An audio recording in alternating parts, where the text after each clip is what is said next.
প্রথমে আপনি জিমেইল সফটওয়্যারটাতে ঢুকবেন, তারপর গুগলে ঢুকবেন, তারপর গুগলে ঢোকার পর দেখবেন অ্যাড অ্যাকাউন্ট, ওইখানে গিয়ে তারপর আপনি দেখবেন যে গুগল লেখা আছে, তারপর আপনি গুগলে টিপ দেওয়ার পর একটু সময় নেওয়ার পর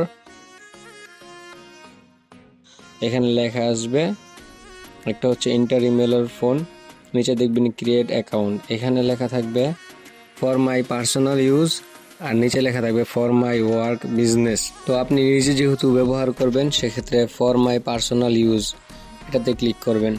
এটাতে ক্লিক করার পর আপনার নাম চাইবে, প্রথমে আপনি আপনার নাম দিবেন, ফার্স্ট নেম লাস্ট নেম, তারপর জন্ম তারিখ চাইবে, জন্ম তারিখ দিবেন, তারপর আপনি পুরুষ না মহিলা সেটা চাইবে, তো আপনি পুরুষ হলে মেল, মহিলা হলে ফিমেল। তারপর ইউজার নেম চাইবে, ইউজার নেমটা হচ্ছে গিয়ে আপনার ওই ধরেন ইউনিক কিছু নাম থাকে না, যে ধরেন 𝐕𝐈𝐃𝐄 জাকির হুসাইন, বা আপনি আপনার নাম অনুসারে ওইরকম কিছু একটা দিতে পারেন। ইউজার নেম দেওয়ার পরে নেক্সট দিবেন, তারপর আপনি একটা পাসওয়ার্ড দিবেন, 8 সংখ্যার পাসওয়ার্ড দিবেন, যেটা খুবই ইউনিক, পারলে আরও বড় দিবেন, যত বড় দিতে পারবেন তত আপনার পাসওয়ার্ডটা স্ট্রং হবে আর ততই আপনার অ্যাকাউন্টের জন্য ওইটা ভালো হবে। ওইটা অ্যাকাউন্টটা হ্যাক বা কেউ নিয়ে যেতে পারবে না যদি বড় ধরনের একটা স্ট্রং পাসওয়ার্ড দেন। মিনিমাম 8টা সংখ্যা পাসওয়ার্ড দিবেন, ম্যাক্সিমাম যতগুলো দিতে পারেন। তারপর নেক্সটে ক্লিক করবেন।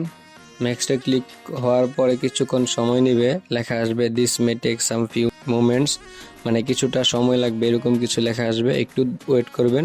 তারপর দেখবেন আপনার জিমেল তৈরি, তখন নেক্সট একটা অপশন আসবে, এখানে নেক্সটে দিবেন, তারপর এগ্রি একটা অপশন আসবে, ওটাতে ক্লিক করবেন, নেক্সটে দিয়ে এগ্রিতে ক্লিক করবেন, তারপর একটু ঘুরবে।